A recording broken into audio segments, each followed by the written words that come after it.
Faut-il s'interdire de comprendre?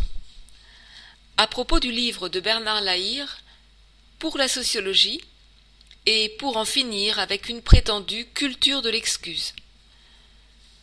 Bernard Lahire est sociologue, spécialiste de la culture et des pratiques culturelles. Il a habitué ses lecteurs à des ouvrages très volumineux et très documentés. Mais il vient de déroger à ses habitudes en publiant un texte court qui est un plaidoyer pour les sciences humaines et particulièrement pour la sociologie. Pourquoi ce livre? Qu'est-il besoin de défendre la sociologie? Au fond, les termes du débat n'ont guère changé depuis la parution des ouvrages majeurs de Pierre Bourdieu. D'un côté, ceux qui postulent que l'individu est libre, autonome, à la source de ses intentions et de son désir.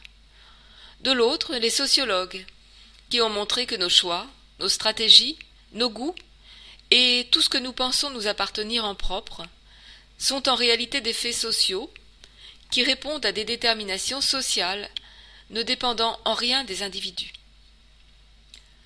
Dans les années qui ont précédé et suivi mai 68, années de contestation sociale et de rêves collectifs et émancipateurs, les sciences humaines ont connu une sorte d'âge d'or, porté par quelques grandes figures d'intellectuels, parmi lesquels Bourdieu, déjà cité, mais aussi Michel Foucault, Roland Barthes, Gilles Deleuze, Cornelius Castoriadis, Edgar Morin, Maurice Godelier, Jean-Pierre Vernant, etc.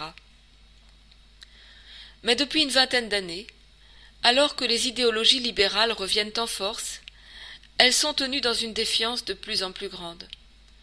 On peut interpréter dans ce sens la brève tentative en France de supprimer l'histoire comme discipline dans les cursus scientifiques. L'individu rationnel et par conséquent responsable de ses actes fait son grand retour. Il ne s'agit plus aujourd'hui de s'interroger sur les causes sociales de tel ou tel phénomène pour tenter de corriger les effets de structure, les inégalités, les dominations qui agissent symboliquement au sein des sociétés, mais de punir, d'écarter, de réprimer. Comprendre, c'est déjà excuser, disait il y a peu le Premier ministre français à l'Assemblée nationale, à propos des attentats terroristes. Mais l'offensive avait commencé bien avant. Lahire cite les propos, en 2003, d'un cadre éminent du Parti socialiste. Oui, il existe un terreau propice à la délinquance, mais cela ne justifie en rien l'acte délictueux. On ne choisit pas le lieu de sa naissance, mais on choisit sa vie. Et l'on choisit de devenir délinquant. La société dès lors ne peut choisir que la répression. Plus d'excuses, plus de causes donc. Mais que nous reste-t-il dès lors pour penser le changement social?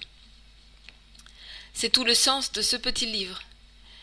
Les sciences humaines ont beaucoup à nous dire, beaucoup à nous apprendre de l'état de la société, en montrant que ce que nous appelons notre liberté est en réalité le produit de multiples déterminations et socialisations qui nous conditionnent. La sociologie nous inflige bien sûr une blessure narcissique, mais elle nous désigne aussi un chemin étroit vers plus de liberté. Car comment être libre si nous ne voulons pas voir ce qui nous contraint? Pour toutes ces raisons, et alors que les violences récentes confortent les orientations politiques les plus répressives, nous ne devons pas céder sur les causes, et par conséquent, il nous faut défendre et lire les sciences humaines.